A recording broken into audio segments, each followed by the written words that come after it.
വിശദമാണ്. അർജുന്റെ അയൽവാസി കൂടിയായ ശ്രീ രവീന്ദ്രൻ നമുക്കൊപ്പം ചേരുന്നു. രവീന്ദ്രൻ, കുടുംബം ആവശ്യപ്പെട്ടത്, നിങ്ങളടക്കം ആവശ്യപ്പെട്ടത് സൈന്യം വരണമെന്നാണ്. സൈന്യം എത്തുന്നു, തെരച്ചിൽ നടത്തുന്നു.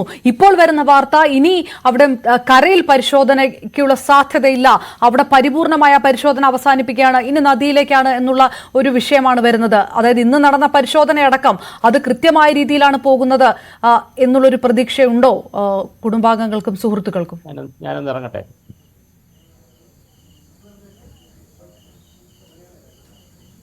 ശ്രീ രവീന്ദ്രൻ, ഇക്കാര്യത്തിൽ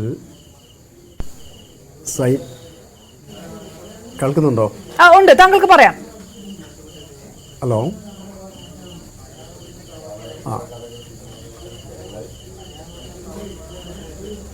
ഹലോ, പറഞ്ഞോളൂ ശ്രീ രവീന്ദ്രൻ, പറഞ്ഞോളൂ, കേൾക്കാം, പറഞ്ഞോളൂ. ഹലോ, കേൾക്കുന്നുണ്ട്. ഈ കാര്യത്തിൽ ഇന്നലെ നമ്മൾ സൈന്യം വരും, സൈന്യം ഇന്ന് ഈ ഓപ്പറേഷൻ നടത്തും എന്നുള്ളൊരു പോസിറ്റീവ് മൈൻഡായിരുന്നു നമുക്കുണ്ടായിരുന്നത്. എന്നാൽ സൈന്യം വന്നു. സൈന്യം ഇപ്പോൾ പറയുന്നത് 98% നമ്മൾ തെരച്ചിൽ നടത്തി എന്നുള്ളതാണ്. പക്ഷേ ഈ 98% തെരച്ചിൽ നടത്തിയെങ്കിൽ പോലും ഈ 2% വ്യാപ്തി എത്രയുണ്ടെന്നുള്ളത് നമുക്ക് മനസ്സിലാക്കാൻ കഴിയുന്നില്ല. കാരണം അത്രയും ഉയരത്തിലുള്ളൊരു മലയാണത്.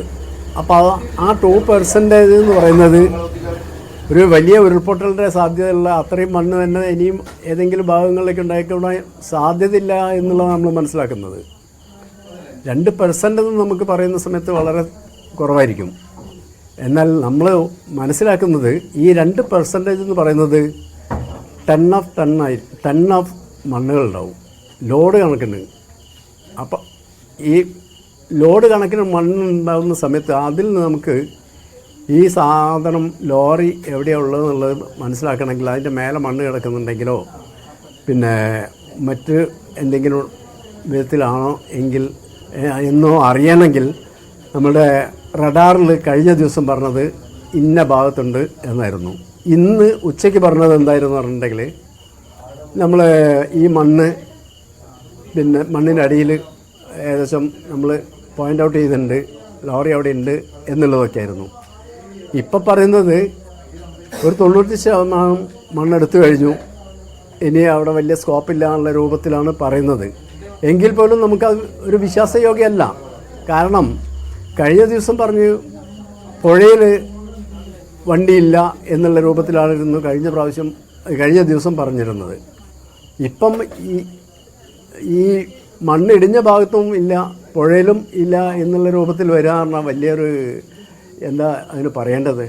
അല്ല, പുഴയിൽ പരിശോധനയുണ്ട്, പുഴയിൽ പരിശോധനയുണ്ട്. പുഴയിൽ ശ്രീ രവീന്ദ്രൻ, പുഴയിൽ പരിശോധന തള്ളിക്കളയുന്നില്ല, പുഴയിൽ പരിശോധന തുടരുമെന്നാണ് പറയുന്നത്. പക്ഷെ നിങ്ങളെ അടക്കം ഈ മൊബൈൽ ഫോൺ റിങ് ചെയ്തതടക്കം ഉള്ള കാര്യങ്ങൾ കൊണ്ട് നിങ്ങൾ വിശ്വസിക്കുന്നു. ഇപ്പൊ നേരത്തെ പറഞ്ഞതുപോലെ 2% എന്ന് പറയുമ്പോൾ നമ്മൾ വിചാരിക്കുന്ന 2% അത് ടൺസ് ഓഫ് മണ്ണാണ്. അപ്പോൾ ഇനിയും കരയിൽ പരിശോധന തുടരണമായിരുന്നു എന്ന് കുടുംബവും സുഹൃത്തുക്കളും ഇപ്പോഴും വിശ്വസിക്കുന്നുണ്ട് അല്ലേ?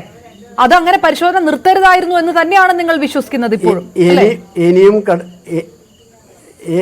ഇപ്പോഴും നമ്മൾ വിശ്വസിക്കുന്നത് എന്താണെന്നുണ്ടെങ്കിൽ ഇനിയും 0 പോയിന്റിൽ വരുന്നവരെ കരയിലുള്ള മണ്ണ് മുഴുവൻ പരിശോധിച്ചിട്ട് അതില്ല എന്നുള്ള വ്യക്തമാക്കിയതിന് ശേഷം മാത്രമേ നമുക്കൊരു വിശ്വാസയോഗ്യമാവുള്ളൂ. കാരണം നമുക്ക് ഈ മൊബൈൽ ടവറിൽ കിട്ടിയതും മൊബൈൽ റിങ് ചെയ്തതും ഈ മറ്റേ വണ്ടിയുടെ GPS വർക്ക് ചെയ്തതും ഇതെല്ലാം വെച്ച് നമ്മൾ കണക്കൂട്ടുന്ന സമയത്ത് ആ സംഭവം അല്ലെങ്കിൽ ആ വണ്ടി ഉള്ളത് കരയിലാണെന്നുള്ള ഒരു വിശ്വാസത്തോടു കൂടിയാണല്ലോ നമ്മൾ ഇതുവരെ, ആ പ്രതീക്ഷയിലാണല്ലോ നമ്മൾ ഇതുവരെ നിന്നത്.